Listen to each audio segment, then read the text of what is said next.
Assalamualaikum warahmatullahi wabarakatuh. Pertemuan ini kita akan bahas tentang toleransi yang bersumber dari Quran Surah Yunus ayat 40-41. Beberapa subtema bahasan kita tentang toleransi ini.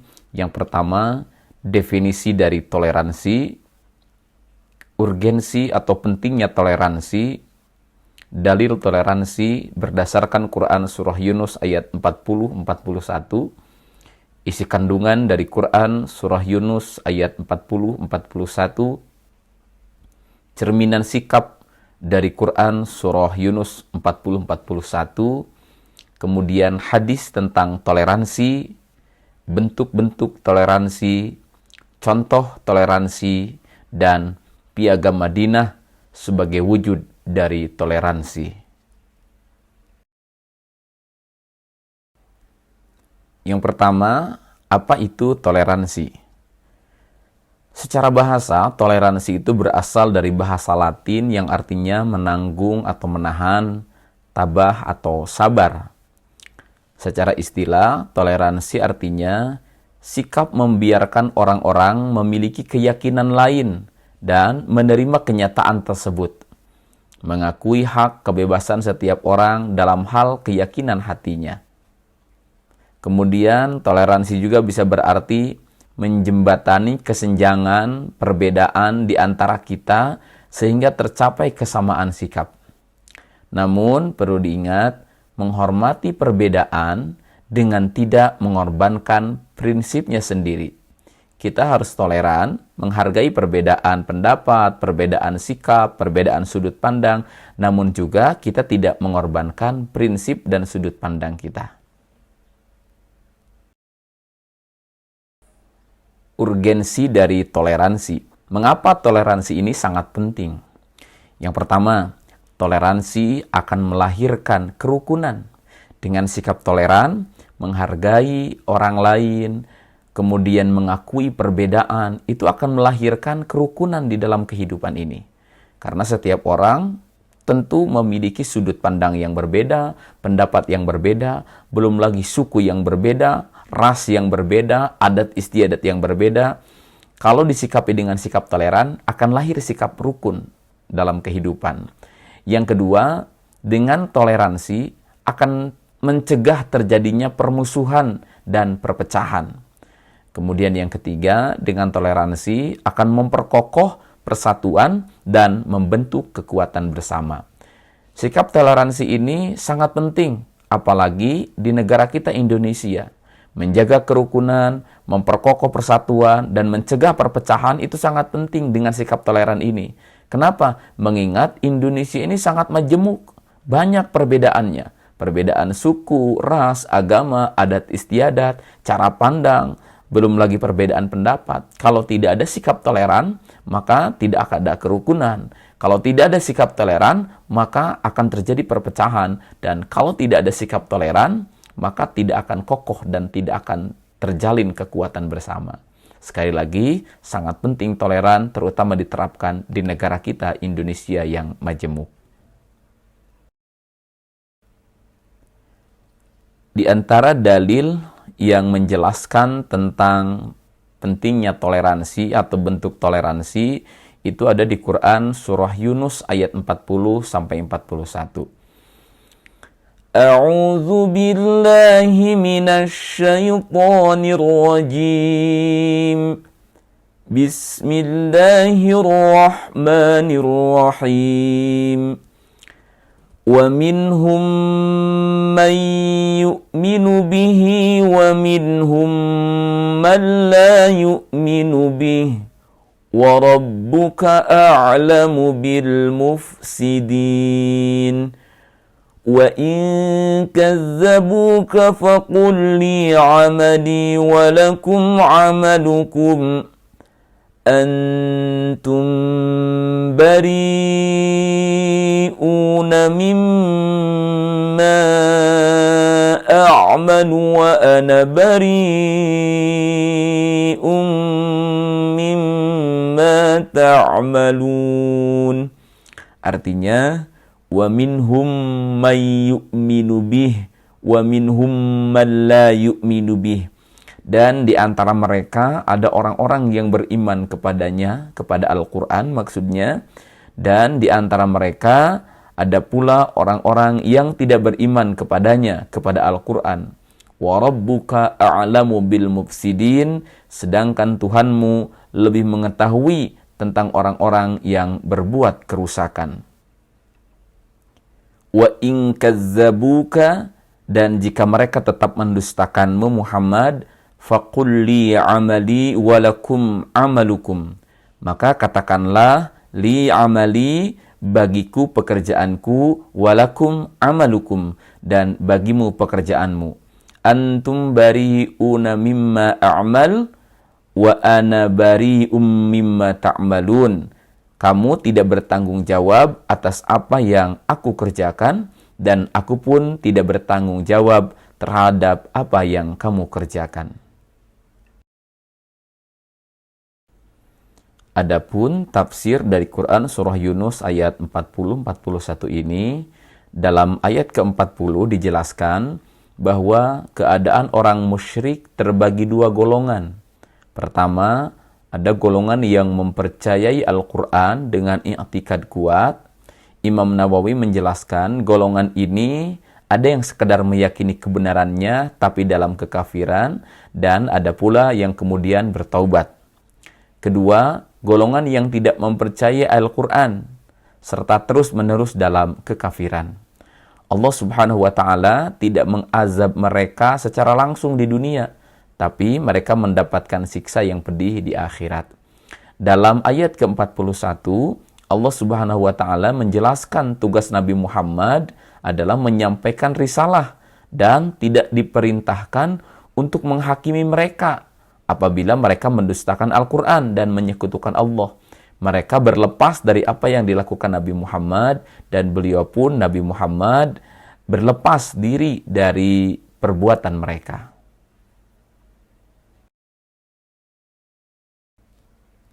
Isi kandungan dari Quran surah Yunus ayat 40-41. Yang pertama, umat manusia yang hidup setelah diutusnya Rasulullah SAW terbagi dua golongan. Yaitu, pertama, mereka ada yang meyakini kebenaran Al-Quran, dan yang kedua, mereka ada yang tidak mempercayai kebenaran Al-Quran. Yang kedua, Allah benar-benar mengetahui siapa orang yang benar-benar ikhlas dan yang tidak.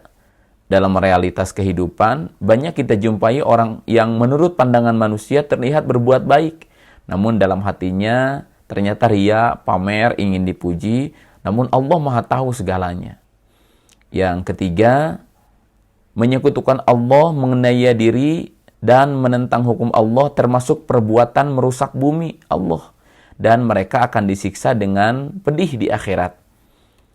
Yang keempat, kewajiban Nabi Muhammad SAW hanyalah menyampaikan perintah Allah Subhanahu wa Ta'ala yang mengandung peringatan, janji, dan pokok-pokok ajaran Islam.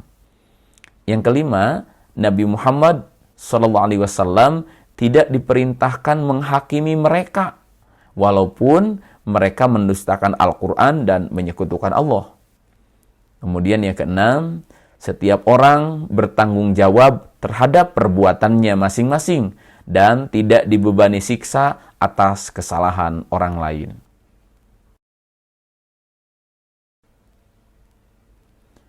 Adapun sikap yang mencerminkan ayat dari Quran surah Yunus ayat 40-41, yang pertama, menjadikan Al-Quran sebagai pedoman hidup dan peringatan untuk selalu bertobat kepada Allah. Jadi kita sendiri harus terdorong untuk meyakini, beriman kepada Al-Quran, serta menjadikan Quran sebagai pedoman hidup. Yang kedua, berusaha melakukan kebaikan dan kemaslahatan, serta menjauhi perbuatan yang mengakibatkan kerusakan di bumi. Yang ketiga, tetap bersemangat dan tidak putus asa dalam berdakwah, karena kita hanya pemberi peringatan, bukan pemaksa dan bukan pemberi sanksi atas kekafiran mereka. Jadi tugas kita cukup berdakwah. Yang keempat, tidak menggunakan cara paksa dan ancaman, apalagi kekerasan dalam menjalankan dakwah. Dan yang kelima, tetap menjaga kesantunan dalam bertutur kata dan bertindak meskipun orang yang kita ajak menolak ajakan tersebut. Berikut ini adalah contoh hadis yang menjelaskan tentang toleransi. An Ibni Abi Layla, dari Ibnu Abu Layla, anna Qais bin Sa'din, beliau berkata bahwasannya Qais bin Sa'ad wa Sahl bin Hunayfin dan Sa'ad bin Hunayf kana bil Qadisiyah, saat itu dua-duanya berada di Qadisiyah. Famarrat bihima janazatun, tiba-tiba lewatlah jenazah di hadapan keduanya, di hadapan mereka. Faqama faqila lahuma innaha min ahlil ard, kemudian keduanya pun berdiri, lalu ada seseorang berkata kepada mereka bahwa jenazah itu adalah berasal dari penduduk negeri ini. Faqala, maka keduanya menjawab, inna Rasulullah sallallahu alaihi wasallam, sesungguhnya Rasulullah sallallahu alaihi wasallam marrat bihi janazatun faqama. Jadi pernah suatu ketika di hadapan Rasulullah itu ada jenazah yang lewat di hadapannya. Faqama, kemudian Rasulullah berdiri. Jadi Rasulullah pernah berdiri karena jenazah yang lewat di hadapannya. Faqila, dan dikatakan kepada Rasulullah SAW, innahu yahudiyun, bahwa jenazah yang lewat itu adalah jenazah seorang Yahudi. Faqala, maka beliau pun Rasulullah menjawab, alaisat nafsan, bukankah seorang Yahudi juga memiliki nafas? Bukankah ia juga manusia gitu? Jadi ada orang yang mengatakan, ya Rasul, kenapa engkau berdiri? Padahal yang lewat itu adalah jenazah seorang Yahudi. Dan Rasulullah balik nanya, bukankah Yahudi juga manusia? Artinya Rasul tetap menghormati jenazah itu. Adapun isi kandungan dari hadis yang barusan kita baca bersama, yang pertama, Nabi Muhammad SAW memberi contoh cara menghormati jenazah dengan cara berdiri. Yang kedua, perintah menghormati orang lain meskipun sudah meninggal dunia. Yang ketiga, perintah menghormati orang lain meskipun berbeda keyakinan. Itu bentuk toleransi ya, yang dibawa tadi kan jenazahnya orang Yahudi. Kemudian yang keempat, berdiri merupakan cara menghormati jenazah yang sedang lewat. Yang kelima, pemeluk agama Yahudi dan agama lain juga sama-sama manusia yang harus dihormati sewajarnya.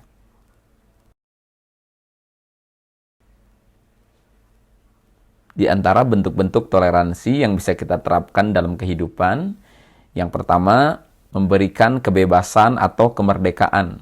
Manusia berhak memiliki pandangan terkait pilihan agama atau pendapat yang diyakininya.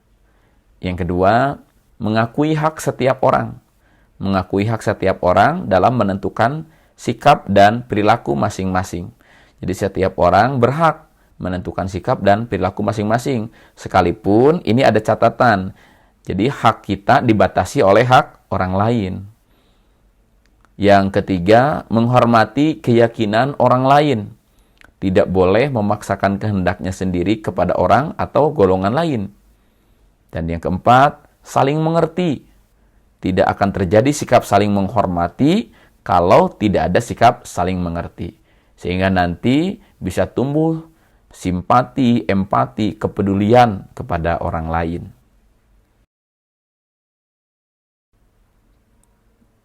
Berikut ini merupakan contoh toleransi yang bisa kita terapkan dalam kehidupan.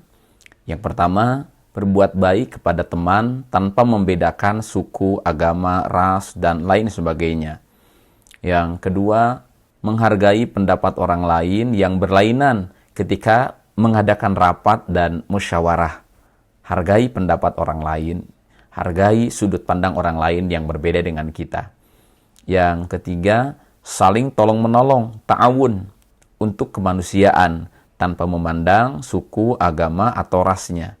Misalkan, ketika ada orang kecelakaan, kita mau nolong, tidak ditanya dulu kan, agamanya apa, sukunya apa, rasnya apa, tolonglah untuk kemanusiaan, humanisme. Kemudian yang keempat, menghormati orang lain yang berbeda agama ketika mereka sedang beribadah. Dan masih banyak contoh-contoh toleransi yang lainnya dalam kehidupan. Terakhir, kita bahas tentang Piagam Madinah sebagai wujud dari toleransi dan hubungannya dengan Pancasila. Apakah ada kesamaan antara Piagam Madinah dengan Pancasila? Pertama, Piagam Madinah itu ada pada masa Rasulullah SAW. Isi dari Piagam Madinah itu adalah perjanjian damai antara seluruh elemen masyarakat di Madinah. Ada Muslim, ada Yahudi, ada Nasrani, ada kaum paganis atau penyembah berhala, sukunya pun berbeda-beda yang ada di Madinah. Jadi ketika Rasulullah SAW hijrah dari Mekah ke Madinah, orang-orang Madinah itu plural. Banyak apanya? Banyak ragamnya. Ragam agamanya, ragam sukunya. Tapi Rasulullah mampu menyatukan semuanya. Dengan apa? Dengan perjanjian hidup bersama yang dituangkan dalam Piagam Madinah. Nanti sahabat-sahabat boleh dicari, di search apa isi Piagam Madinah secara terperinci. Yang salah satu poinnya adalah bagaimana mereka merasa dirinya satu, hidup bersama di Madinah sebagai satu kesatuan, sekalipun di tengah perbedaan. Yang kedua, Pancasila sebagai dasar negara. Nah, kalau Pancasila itu dasar negara kita Indonesia. Pancasila itu sebagai perekat keutuhan bangsa dan dapat diterima oleh seluruh agama dan suku bangsa. Kita tahu cikal bakal Pancasila ini awalnya dari Piagam Jakarta. Jadi, apa sih hubungannya Pancasila dengan Piagam Madinah? Kalau dulu Rasulullah sampai di Madinah, masyarakatnya majemuk, masyarakatnya plural. Nah, kemudian Rasulullah SAW menyikat semuanya dalam ikatan hidup bersama yang disebut dengan Piagam Madinah. Nah, begitupun dengan di Indonesia. Indonesia ini negara yang majemuk, plural. Beda sukunya, beda agamanya, beda bahasanya, beda adat istiadatnya, tapi semuanya disatukan dalam satu ikatan yang disebut dengan Pancasila sebagai dasar negara kita. Kalau ada yang lain yang mau ditambahkan oleh sahabat-sahabat, silakan ditambahkan di kolom komentar tentang bagaimana hubungannya Piagam Madinah dengan Pancasila.